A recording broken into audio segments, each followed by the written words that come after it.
Chila Alvarado es una artista plástica muy conocida. Más o menos. Muy conocida. ¿No? Traje unos catálogos por si no habían visto el trabajo. Los chicos, Ah, extraordinario. Ahora lo podemos pasar. Sí, sí, sí. Ahora lo podemos pasar. Pero quisiera que empecemos contando primero sobre la profesión, ¿no? ¿De qué cosa es ser artista plástico? O sea, ¿cómo se estudia eso? ¿Qué cosa estudias? ¿De qué se trata? Bueno, yo estudié en la Escuela Nacional de Bellas Artes de Perú y originalmente yo estudié grabado.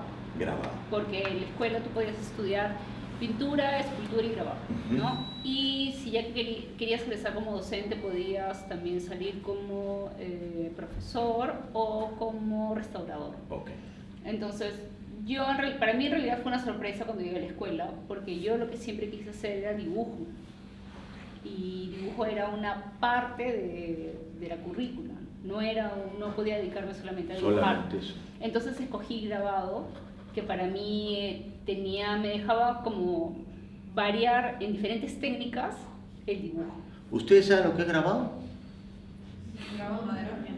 A ver, haz la diferencia entre pintura, escultura y grabado. Vayamos a lo básico. Ya. La escultura es la construcción de formas de diferente formato, o sea, pequeño a grande, pero es tridimensional. La pintura puedes utilizar óleos, puedes utilizar acrílicos. En realidad ahora ya se mezcla todo, puedes hacer una pintura mezclando en una parte dibujo, crayolas, pintura, etc. Y suele ser, ¿no?, como plano, bidimensional, nada más. Y el grabado, lo que podría hacer que lo resume es que creas una especie de... es muy parecido a los sellos. Creas un patrón y este patrón lo pones, lo entintas, luego le pones una hoja, generas presión y dejas una marca. Pero el grabado, por ejemplo, podemos hacer tallado en madera, tallado en metal, podemos trabajar en piedra, puedes hacer técnicas mixtas, hay fotoserigrafía, la estampación que se utiliza para los polos es grabado también. Entonces, digamos, la pintura es un producto único, la escultura también, pero el grabado tú puedes sacar una serie. Sí, el grabado sacas una serie de trabajos, el mínimo es más o menos 3 y puedes sacar hasta 200, 300.000, dependiendo de la técnica que tú utilices. Pero, por ejemplo, en la escultura también puedes sacar varias esculturas. Haces un molde. Haces un molde y en base a ese molde tú puedes hacer reproducciones. Ah, ok. Entonces, en Bellas Artes está la especialidad de artista plástico, ¿se claro, llama? Como artista plástico sales como escultura, pintura o grabado, ¿no? Y tú puedes terminar siendo profesor. O puedes ser artista plástico. O puedes ser artista. Y tienes esa posibilidad. Tú cuando entraste no tenías mucho conocimiento de eso. No tenía idea de nada. O sea, yo siempre quise estudiar arte y llevé algunos cursos, pero fue cuando pasé a la escuela que recién me di cuenta cómo era el proceso. No sé si el proceso ha cambiado mucho, pero eso también era diferente. Por ejemplo, estudiar en Bellas Artes era diferente a estudiar en Católica. Porque en Bellas Artes tú tenías que hacer, postulabas y el primer año tenías que hacer pintura, escultura y grabado. Las tres cosas. Las 3 cosas, 3 meses, y si pasabas los 3, podías decidir al siguiente año qué especialidad ibas. Y si jalabas uno, no podías repetir, tenías que volver a postular. A Bellas Artes, empezar de cero. Sí, tenías que otra vez hacer el examen de retrato, bodegón, escrito y la entrevista. A ver, empecemos por el examen, por el principio. Porque, claro, uno tiene la idea de que de pronto un examen de ingreso es como, por lo general, como en las universidades, pero acá no, es un examen de talentos. Sí, mira, no sé cuántos cambios han habido, pero el que yo hice fue así. O sea, primero hacías uno de bodegón. Un bodegón es una construcción de objetos. Te pueden poner un cuadrado, no sé, una manzana o un jarrón. Uh-huh. Terminabas eso, tenías más o menos unas 3 horas para hacerlo. Y al día, si pasabas ese, además era como que te iban descalificando. Si pasabas ese, podías dar el de retrato. Okay. Entonces te ponían una persona, tenías un número de horas y tenías que hacerlo.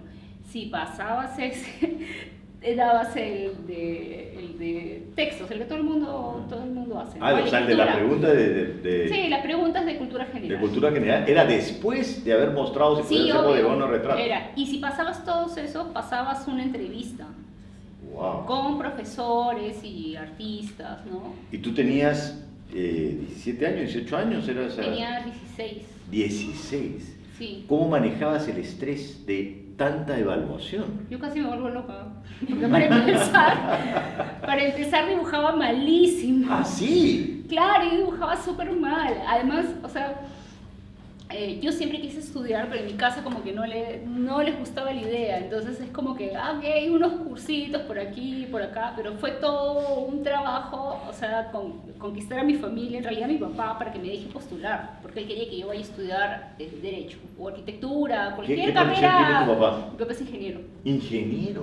Sí. ¿Y cuántos hijos son? Somos dos nada más. Y, o sea, tú eres la mayor. Yo soy la mayor, además. La mayor. Sí. ¿Y el segundo es mujer, hombre? La segunda es mi hermana y ella, bueno, tiene 4 años menos que yo y originalmente iba a estudiar medicina, luego finanzas, luego gestión cultural y ahora trabaja en los museos.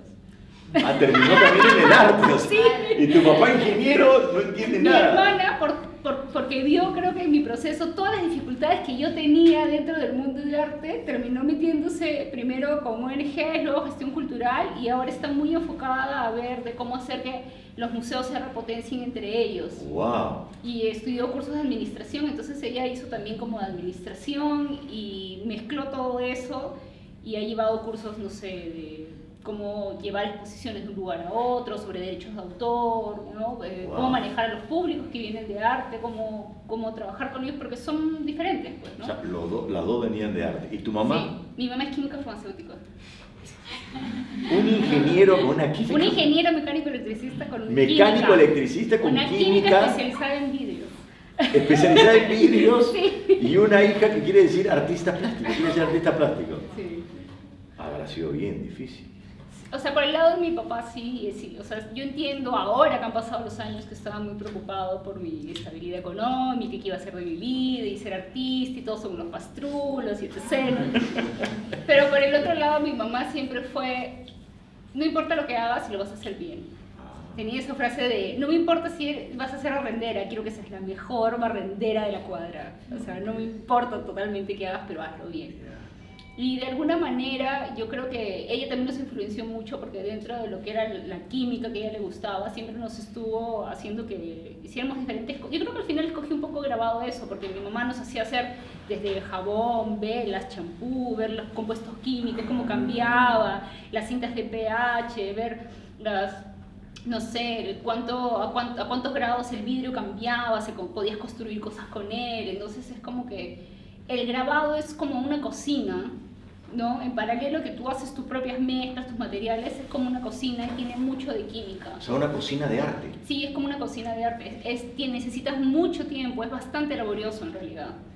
Entonces yo creo que entre eso que me sentí cómoda y que yo quería dibujar, para mí fue perfecto, porque además algo muy importante para mí fue, por ejemplo, ver cómo se desarrollaban estas tres cosas. La escultura, la pintura y el grabado no se desarrollaban igual, o sea, su currículum no era igual para todos. Por ejemplo, tú en pintura comenzabas dibujando objetos, cubos, luego cosas en tonos blancos, con fondo negro, blanco, etc. Luego comenzabas a utilizar ya jarrones, frutas. Creo que en tercer año recién empezabas a hacer torso, figura humana. En quinto año hacías cuerpo entero. O sea, en los últimos años, y además en los últimos años tú recién tenías tiempo o te daban un espacio para desarrollar tu propio universo. En cambio, en grabado, nosotros cada 3 meses cambiábamos de lugar porque son diferentes técnicas. Entonces, por ejemplo, a los profesores les interesaba más que hiciéramos bien la técnica, más que lo que estuviéramos dibujando. O sea, no nos ponían un bodegón para hacer un tallado en madera. Nos decían, puedes hacer lo que quieras. Entonces, yo desde el comienzo fui explorando mi universo. Entonces, para mí hay una diferencia muy grande, por ejemplo, entre los egresados de pintura y escultura y los de grabado, porque los de grabado, a diferencia de los otros, ya han tenido 5 años trabajando su propio universo y viendo de qué querían hablar. Entonces, pintura ¿Tú dirías que eso define a un artista? ¿Definir de qué cosa quiere hablar? Yo creo que sí, porque hay mucha experimentación y tiene que ver mucho con lo que uno siente y con lo que va cambiando, ¿no? Tiene que ver con los materiales también, con los procesos. ¿Y qué descubriste? ¿Qué era lo que querías hablar? ¿De qué es lo que querías hablar? Pues me di cuenta que en realidad quería hablar de muchas cosas y que el grabado había sido perfecto para mí porque trabajé con muchas técnicas. Y yo siento que, por ejemplo, cada material tiene como una voz. Algunos son más suaves, más agrestes, algunos son como más volubles. Entonces, yo creo que a mí eso me sirvió luego que egresé para también aprender y fluir con técnicas y materiales, cosa que me vino muy bien porque he tenido muchos problemas de salud que me han dejado sin hacer lo que yo quería. O sea, yo egresé de grabado, pero un año antes, por ejemplo, tuve una infección a la vejiga por los materiales, porque eran muy fuertes, y me dijeron simplemente no puedes volver a ser grabado o te mueres, o una cosa así. ¿Ah, sí? Claro, entonces yo quería ser grabado y decía, ¿cómo hago? Porque ya no puedo tocar los materiales. Y siempre he sido de ir a las bibliotecas, de investigar. Bueno, ahora tienen el internet, tienen el YouTube, 20.000 palestras que pueden ver, pero en ese tiempo no. Entonces yo empecé a ir a las bibliotecas. Fui a la Biblioteca de la Nación, al Centro Cultural España, y encontré que había un artista que se llamaba Chillida, por eso yo siempre digo que hice mi último año de la escuela con Chillida. Leí mucho, vi mucha de su obra, y él construía a partir del alto y bajo relieve. Yo había hecho eso antes, trabajando en planchas de metal con ácido, pero me di cuenta que podía hacerlo también trabajando con cartón y presión, y que no necesitaba tinta. Entonces, ya no te afectaba. Ya no me afectaba. Entonces seguí haciéndolo, utilizando un poco de tinta y algunas cositas, pero ya no como todo, que era mucho color, ¿no? Aparte mis textos siempre eran pequeños, entonces como que trataba de avanzar. Ajá. De alguna manera. Y esto me sirvió porque en el camino me ha pasado varias veces. Es como después, bueno, me seguí poniéndome mal por esto. O sea, los materiales, ¿pero es normal que los materiales afecten a un artista o era una cosa que te pasaba a ti? No, es normal que los materiales afecten al artista. Por ejemplo, en grabado hay muchos derivados del petróleo. Trabajas con diferentes materiales, trabajas con ácidos, entonces tienes que cuidarte mucho, utilizar mascarillas, de las plumas, cómo los utilizas, los ácidos, en qué lugar. Y bueno, a mí me afectó. No le afectó al resto de alumnos, pero por ejemplo conocí también a una chica que era como alérgica a los óleos, entonces no pintaba con óleo, pintaba con acrílico porque se mezclaba con agua. Entonces el óleo necesita también diferentes barnices, otras cosas, ¿no? Entonces cada material es importante. Y por ejemplo, en ese tiempo no teníamos muchos talleres sobre cómo cuidarte de estos materiales, ¿no? De qué tomar o no sé qué, para limpiar el estómago, o qué formas de manejarlo, ¿no? Tener más ventilación, etc. de cosas, ¿no? Pero qué fuerte que la búsqueda de tu propio universo y lo que a ti te interesa como arte ha sido también un encuentro con la enfermedad. O sea, el arte terminaba afectando tu salud. Sí, y al mismo tiempo era como, bueno, ya me fui bien, como que pasé, egresé de la escuela, empecé a tener problemas un poco bueno, cuando tú manejas grabado, utilizas prensas muy grandes, utilizas prensas que se mueven con unos timones como de barco, ¿no? Son gigantescas, no sé qué. En ese tiempo empecé a tener dolores musculares y pensé que era un poco de eso, pero no le puse atención. Había, por ejemplo, una rama del grabado que mezclaba serigrafía con fotografía, fotoserigrafía. Entonces tomabas fotografías, las trabajabas en la malla y al mismo tiempo podías cambiarle color, hacer cosas de tipo. Me pegué mucho a la foto. En ese tiempo, por ejemplo, la escuela, todo el que ha egresado de la Escuela de Bellas Artes ha pasado por una toma porque es una escuela nacional, casi como San Marcos, ¿no? ¿Qué es una toma para ellos? No... ¿Saben lo que es una toma? Es cuando los alumnos, por ejemplo, la currícula de la Escuela Nacional siempre ha sido muy discutida porque, por ejemplo, hasta hace unos años no teníamos para egresar un título. Entonces, los alumnos y el grupo de estudiantes ¿no? estaban muy molestos, entonces decían, no, si no nos escuchan, cerramos la escuela y hacemos una toma. Entonces, los alumnos toman la escuela, sacan a todos los profesores y hasta que no haya un intermediario del ministerio o algo, la escuela está tomada por los alumnos. Entonces hay un grupo de alumnos que están dentro y viven dentro de la escuela, cuidan, y otros que estaban afuera. ¿Y duermen ahí y todo? Claro, dormíamos en la puerta porque si no... tú también estabas en la toma. Pero claro, Yo pensé que estás quejando de la toma y no que tú no... No, sartén de pura cepa, ¿qué te pasa? Pero, o sea, yo podía estar en la toma en un tiempo, pero no podía estar tampoco todo el día. Tenía a mis papás diciendo, no vas a perder el año, ¿qué vas a hacer? No sé qué. Y por ejemplo, eso me ayudó también un poco a salir de la escuela, porque como estaba en el centro de Lima, es como si fuera un núcleo cerrado, nunca salíamos, claro. ¿no? Eso que te da de repente otras universidades donde tú puedes conocer a gente de diferentes cosas, especialidades, carreras, no lo teníamos en la escuela. Y cuando pasó lo de la toma, yo, bueno, mis papás me dijeron, tienes que ponerte a hacer algo porque si no, ya fue. Entonces me metí a todo lo que podía estudiar, empecé a hacer fotografía, llevé cursos en corriente alterna y dentro de las opciones que me daban para estudiar, porque me becaron, es que podía hacer fotografía.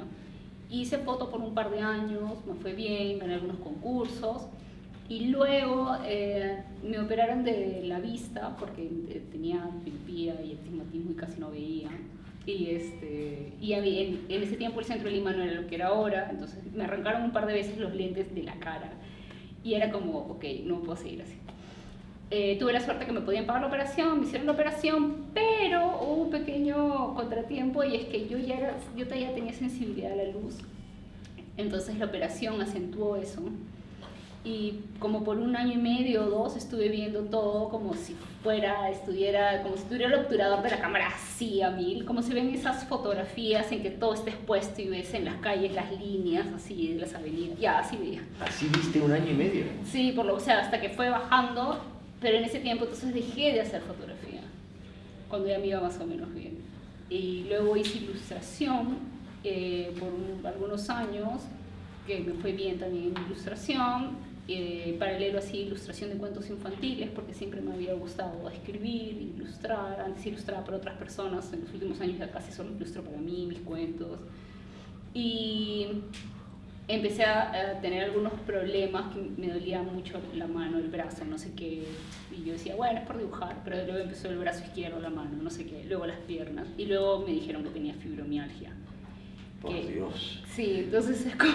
O sea, el problema en la vejiga, en la vista, en fibromialgia.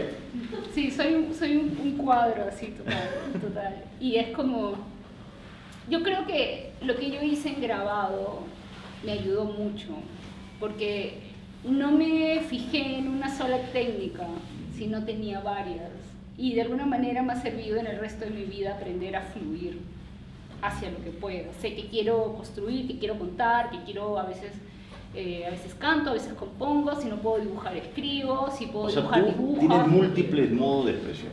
Sí, yo creo que para mí lo importante es seguir contando. Tengo esta necesidad de contar cosas o ahora de apoyar causas o de cosas muy específicas, entonces no me preocupo ya por qué rama del arte voy a utilizar, sino cuál es la más adecuada y cuál es la que yo puedo en ese momento hacer. Ok. Has mencionado varias cosas y me he quedado así como pensando en algunas cosas como para retomarlas. Y quiero volver a esto del examen de ingreso, donde dijiste yo ni siquiera sabía dibujar, casi me vuelvo loca. ¿Cómo afrontaste eso a los 16 años? Nada, es que yo no tenía otra opción, no había plan B. No había plan B. No, nunca hubo plan B. Porque siempre tuviste claro lo que querías hacer. Sí, y yo creo que no hubiera sobrevivido en otra carrera de alguna manera, porque además soy disléxica, entonces es como, sí, tengo todo. Tengo todo, sí, seguramente. Entonces era como, mi mamá dice que a los 3 años me preguntaron qué iba a ser de grande, y que yo le dije que iba a ser artista, cocinera de grandes hoteles, porque aún no se había acuñado acá la palabra chef. Si no, seguramente hubiera dicho que iba a ser chef. Pero digamos, es muy interesante lo que dices porque teniendo 16 años, no sabiendo dibujar, manejando todo ese estrés y tampoco teniendo el apoyo de tus papás. O sea, tenía el apoyo de mi mamá. De tu mamá. Pero mi papá era como, me dio una oportunidad y era, si ingresa, ya vemos, y si no, va a Católica y se acabó. Y se acabó. Sí, va derecho. Porque no. Y tú, la certeza de que no tienes un plan B, ¿tú sientes que de ahí sacaste la fuerza para enfrentar todas las cosas? Sí, fue todo, porque yo no tenía otra opción, nunca había pensado en otra carrera. O sea, ni siquiera tenía claro qué especialidad iba a seguir. Solo sabía que necesitaba de alguna manera dibujar, desarrollarme de alguna forma. Ni siquiera, o sea, a mí siempre me gustó, por ejemplo, escribir, pero era tan mala y había sufrido tanto con la dislexia y tanto con la currícula escolar, eso es para otro cuento, que yo sentía de que no iba a sobrevivir en ninguna otra carrera de esa manera. Entonces simplemente fue como me metí y seguí adelante como fuera. Es más, yo ingresé por ampliación, porque postulamos, no sé, postulan 400 personas y entran 70, creo. ¿Y no entraste? Yo era el 79 y no entré. ¡Wow! ¿Cómo fue ese momento? Horrible. Pero quiero Pero entender porque recuerdo tu papá te había presionado eso. Lo recuerdo clarísimo, es más, o sea, a las 9 de la noche daban todas las cosas de los exámenes y todo el mundo estaba en la puerta. Y yo recuerdo que estaba con mi mamá y que solamente estaba esperando que por favor mi nombre esté sobre la raya. Y no lo estuvo. Y entonces en ese momento me quedé en blanco. Es como, no hay otra opción, tiene que haber algo, tiene que haber algo, tiene que haber algo. Y mi mamá de pronto me dice, pero ¿qué pasó? Pero puedes pedirle a alguien, decir, o sea, hay otro examen. Digo, no hay, porque la escuela en ese momento solamente daba un examen al año además. Entonces no había otra opción. Y de pronto alguien dice, yo sé que he escuchado algo de una ampliación.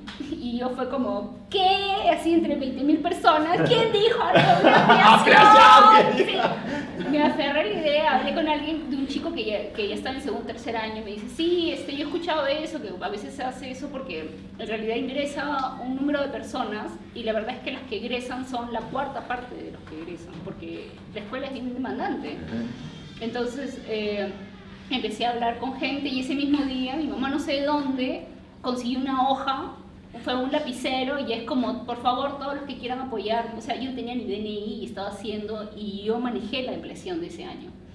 Wow. Era como, quiero entrar, voy a entrar y voy a hacerlo como sea. Todo eso el mismo día. Todo ese mismo día, fue así, hice la lista, todo lo demás, y el día siguiente estaba ahí, creo que con mi libreta militar, porque no tenía ni DNI. O sea, Ya no existe la libreta militar, por supuesto. No era un documento que te daban antes de la libreta, ¿no? Ya eso era una cosa de papel de 4 cuerpos. Sí, yo lo tengo guardado, creo que lo voy a poner encuadrado, lo voy a poner un cuadro para...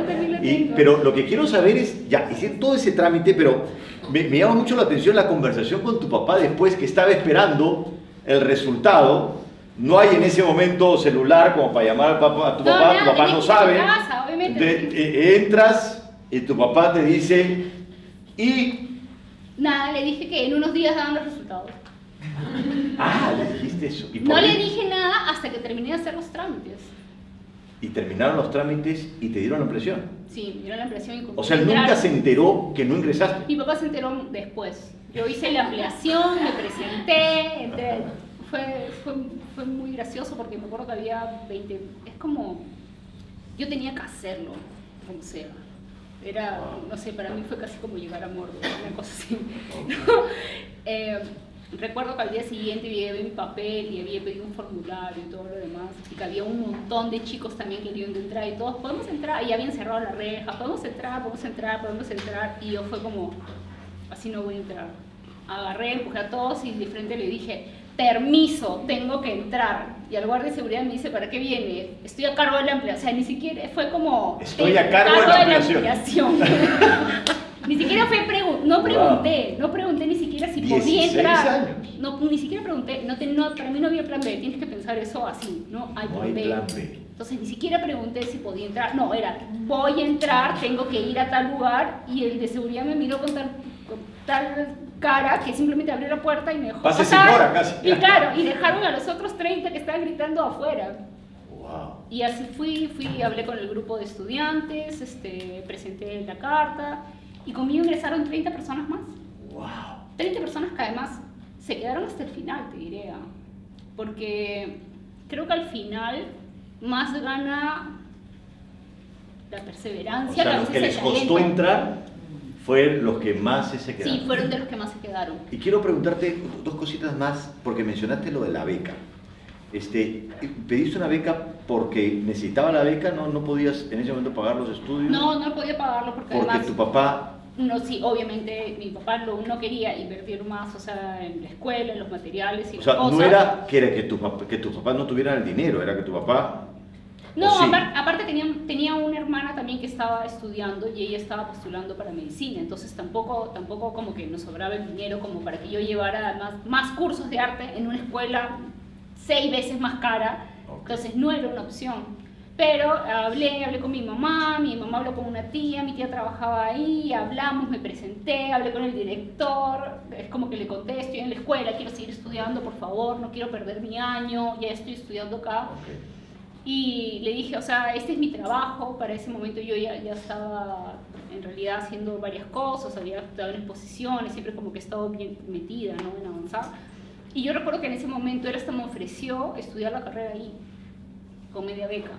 Pero el problema para mí es que ellos solamente tenían pintura y escultura. tú Y yo no querías? quería dejar grabado. Ok. Dos preguntitas cortas para ver si, para escuchar las preguntas de los chicos también. Dice que de muy chica tenías como claro eso. ¿Tú cómo definirías tu vocación de chica? ¿O qué jugabas? ¿Qué hacías? Yo recuerdo mucho que me gustaban mucho las muñecas para dibujar, esas de recortar. Ajá. Esas muñequitas que vendían, antes en las librerías tú ibas y comprabas unas hojas por Ajá. 50 céntimos, te daban una muñequita con todos sus trajes y no sé qué. Pero todo eran como de los 70s y todas las niñas eran tenían un estilo súper americano de las cosas. Y a mí siempre me gustaron las cosas de época, entonces eso jugamos con mi hermana y yo empecé un día simplemente a hacer trajes tipo de época y hacer los dibujitos. Entonces yo creo que mis primeros trabajos fue ver la ropa, la moda de diferentes lugares, de diferentes países y empezar a hacer eso. ¿Y cómo definirías tu vocación? ¿Cómo definiría mi vocación? Como un impulso. Un impulso. ¿Un impulso de creación? Sí, yo creo que es un impulso. Como ¿Tú una te definirías necesidad. como creadora? Yo creo que sí. Creo que soy de alguna manera intermitente. Como que no paro. No paro. No sé específicamente en qué cosa, pero no paro. Y creo que de alguna manera he aprendido a trabajar así también. Creo que es parte también como de la dislexia que no puedo, también no tengo mucha concentración, entonces no puedo enfocarme en una sola cosa. Entonces lo que he hecho es que, como no puedo enfocarme en una sola cosa porque no funciono así, trabajo varias cosas a la par. Y es más, en mi taller tengo mi escritorio así. Tengo una parte donde está para escribir, otra cosa donde está la investigaciones, otra parte donde está acuarela y otra donde tengo, no sé, proyectos de libros ilustrados. Entonces siempre tengo todo listo por si acaso vaya a cambiar y seguir avanzando. Ok. Para no detenerme, simplemente salto de una cosa a otra. Y la pregunta de cajón es, ¿y se puede vivir del arte en el Perú? Sí, se puede vivir del arte. Bueno, eso hago hace bastante tiempo. Se puede vivir del arte en el Perú, creo que sí. Pero me ha gustado la rapidez de tu respuesta. Me ha gustado la rapidez. Es que sí se puede vivir. Es que el arte es como cualquier otra carrera. Así como ser doctor, ingeniero, como ser actor, como ser profesor, es como cualquier otra carrera. Y si tú te la tomas con seriedad y te planificas, lo vas a hacer. Porque es como, tienes que ser un poco consecuente en lo que vas a hacer, ir planeando hacia los próximos años, cuidar, por ejemplo, tus ingresos, el dinero, vende una obra, una parte va para enmarcar otra obra, otra parte va para materiales, de rato en rato yo misma estoy llevando cursos, talleres, me gusta mucho estudiar, ver qué otras cosas puedo hacer.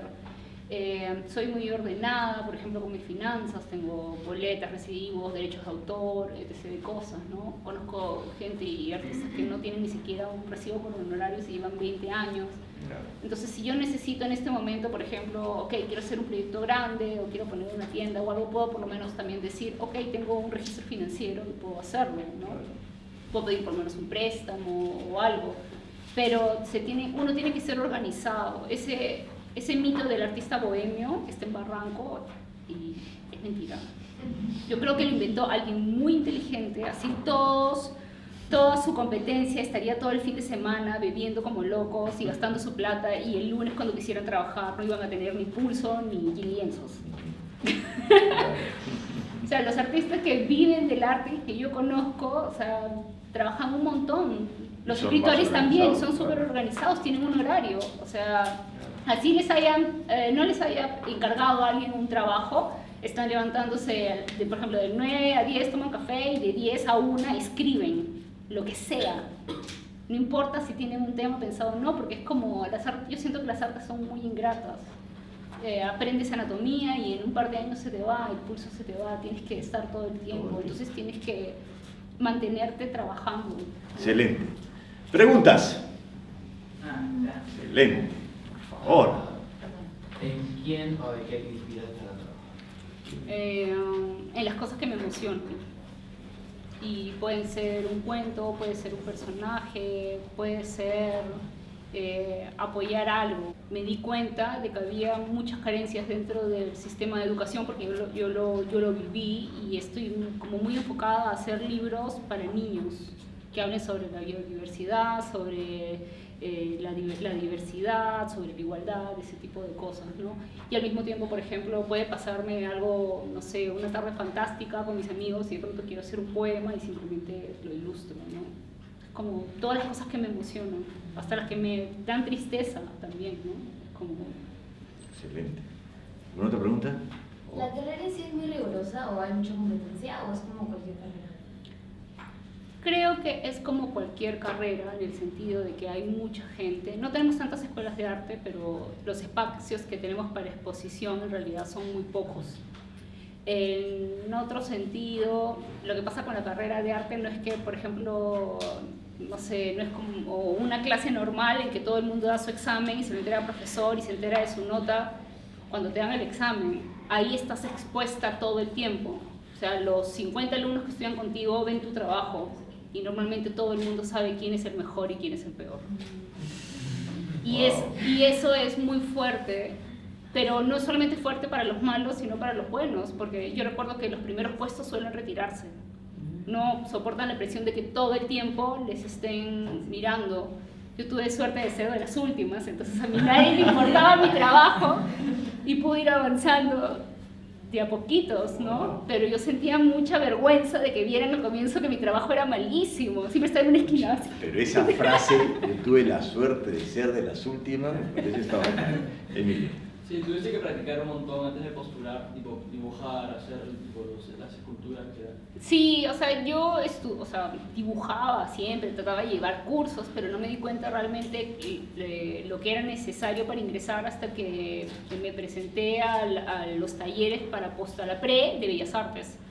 Porque ahí fue que realmente me explicaron que necesitaba hacer bodegones, retratos, cuerpos, etc., ¿no? Y además cómo llamar las cosas. Una cosa es llevar talleres libres y otra cosa es llevar algo más específico, hasta en los materiales. Me sirvió llevar el curso en la pre, en la misma escuela. Pero la verdad es que no, a diferencia, yo fui una de las menores. Conmigo postulaba gente que tenía sobre 20 años y venían de otras carreras. Entonces todos ellos ya habían llevado 2, 3 años de otras carreras o un año, por ejemplo, estudiando en el Mali y en otros lugares. ¿Otra pregunta había por acá? Sí. ¿Qué te llamó la atención para estudiar la carrera de artista plástica?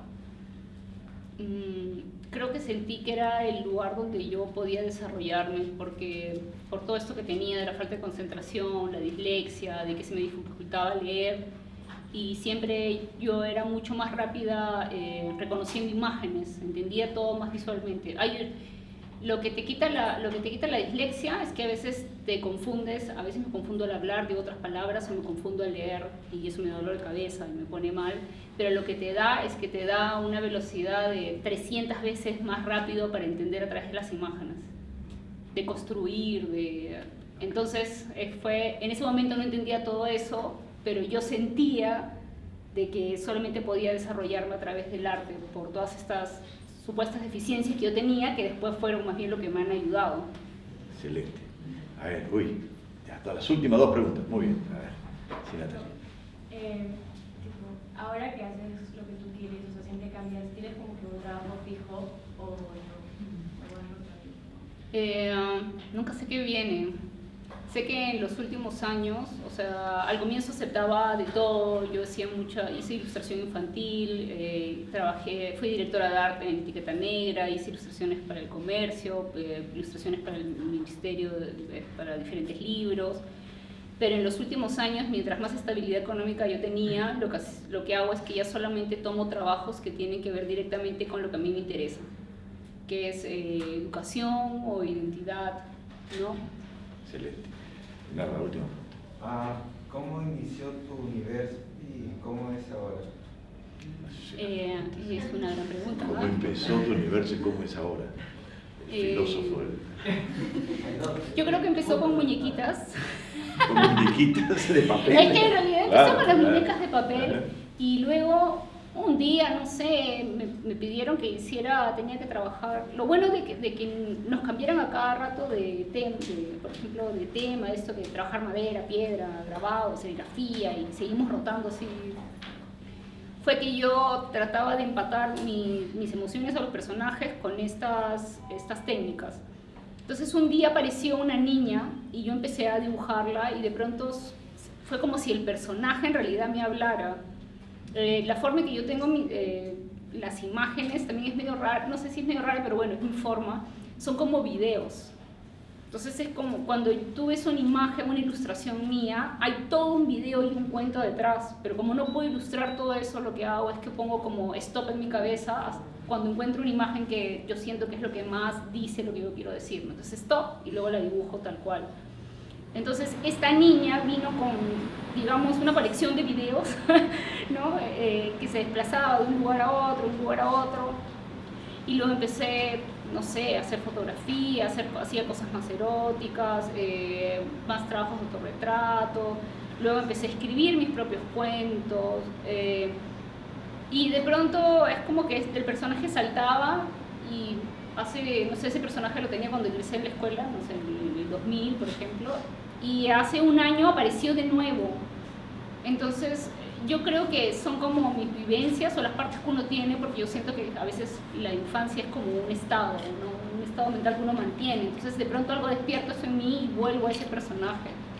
Y más bien es como que mi mundo se ha ampliado más por las cosas que me importan. Ya no solamente me importa contar las cosas que me invento, sino las cosas que para mí son importantes.